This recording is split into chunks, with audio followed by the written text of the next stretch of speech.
मैं डॉक्टर रवीश पंचटा और मैं आपको ग्वार की फसल के बारे में अवगत कराऊंगा।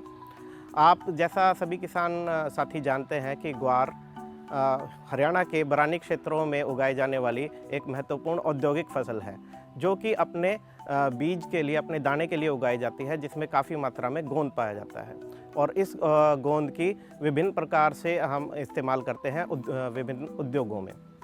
तो जैसा कि आप सभी जानते हैं, ये खरीफ की फसल है, तो इसकी बिजाई का समय 20 जून से 5 जुलाई तक होता है। लगभग सभी किस्में इसी दौरान इनकी बिजाई करी जा सकती है।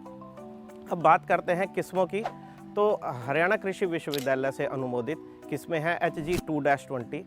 ये जो किस्म है पूरे भारत के लिए, पूरे भारत में काश्त के लिए ये अनुमोदित की गई है और इसकी औसत पैदावार 9 क्विंटल जो है प्रति एकड़ के हिसाब से है। इसके अलावा HG 563, HG 365, HG 884 और HG 870 इन सभी किस्मों की सफलतापूर्वक किसान अपने खेतों में पूरे हरियाणा में काश्त कर सकते हैं, जिनकी औसत पैदावार लगभग 7 से 8 क्विंटल पर एकड़ के हिसाब से की जा सकती है।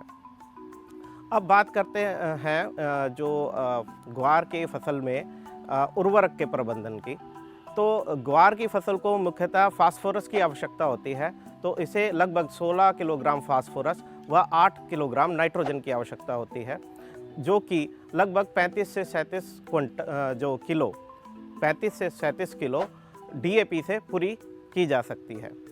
तो इसकी बिजाई करते समय इसका एक हम बीजोपचार की हम सिफारिश करते हैं, जिसके अंदर 5 से 6 किलो जो कि बीज 1 एकड़ के लिए पर्याप्त होता है, उसकी हम सीड ट्रीटमेंट या फिर बीजोपचार जिसे कहते हैं 6 ग्राम स्ट्रेप्टोसाइक्लिन 5 किलो बीज के लिए पर्याप्त होता है।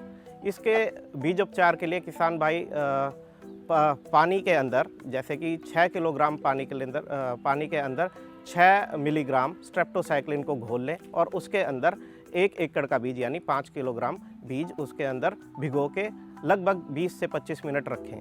उसके बाद उसे छाया में सुखा के उसकी बिजाई करें। यह बीजोपचार बैक्टीरियल लीफ ब्लाइट नामक बीमारी की रोकथाम के लिए बहुत ही कारगर है। इसके अलावा जैसा कि आप सभी जानते हैं, ये बरानी क्षेत्रों की एक फसल है, तो ये मुख्यतः बारिश के ऊपर जो है निर्भर रहती है, जो कि मानसून की बारिश के ऊपर जिसे हम कहते हैं।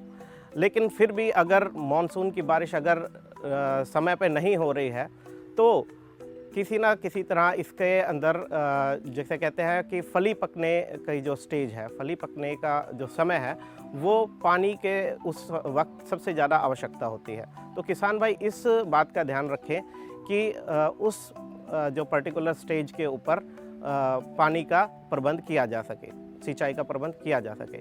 इसके अलावा इसके अंदर सबसे बड़ी जो बीमारी जो है वो है बैक्टीरियल लीफ ब्लाइट, सबसे मुख्य बीमारी है, जिसकी रोकथाम के लिए पहले तो हम सिफारिश करेंगे बीजोपचार किया जाए, और उसके बाद भी अगर ये बीमारी आती है या आप बीजोपचार नहीं कर पाए हैं, फिर ये बीमारी लगभग 55 से 50 दिन यानी बिजाई के 55 या 50 दिन के बाद ये आती है ये बीमारी।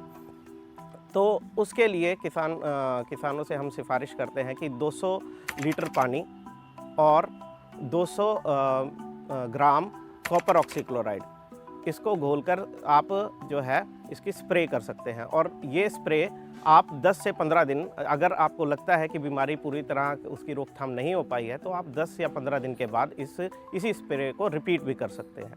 इसके अलावा जहाँ तक कीटों का सवाल है, ग्वार में काफ़ी कम कीट आते हैं, तो उसके लिए भी लेकिन उसके लिए भी हमारे हरियाणा कृषि विश्वविद्यालय से कुछ दवाई है वो उनकी सिफारिश की गई है। तो मैलाथियन 200 मिलीलीटर और 200 लीटर पानी में घोल के किसान साथी इसके अंदर स्प्रे कर सकते हैं।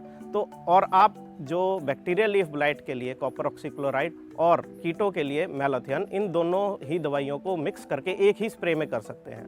और जैसा कि बीमारी के लिए मैंने बताया 10 से 15 दिन के बाद आपको रिपीट करना है, अगर कंट्रोल नहीं होता है तो आप इसे 10 से 15 दिन के बाद रिपीट भी कर सकते हैं। तो लगभग सभी अब इसकी कटाई की अगर बात करें तो लगभग 100 दिन की हमारी जितनी भी किस्में हैं हरियाणा कृषि विश्वविद्यालय से अनुमोदित की हुई, वो 100 से 95 दिन के अंदर ये लगभग पक के तैयार हो जाती हैं। तो उसके बाद किसान भाई इसकी जो है कटाई करके, थ्रेशिंग करके और इसको सुखा करके अपने बेच सकते हैं। धन्यवाद।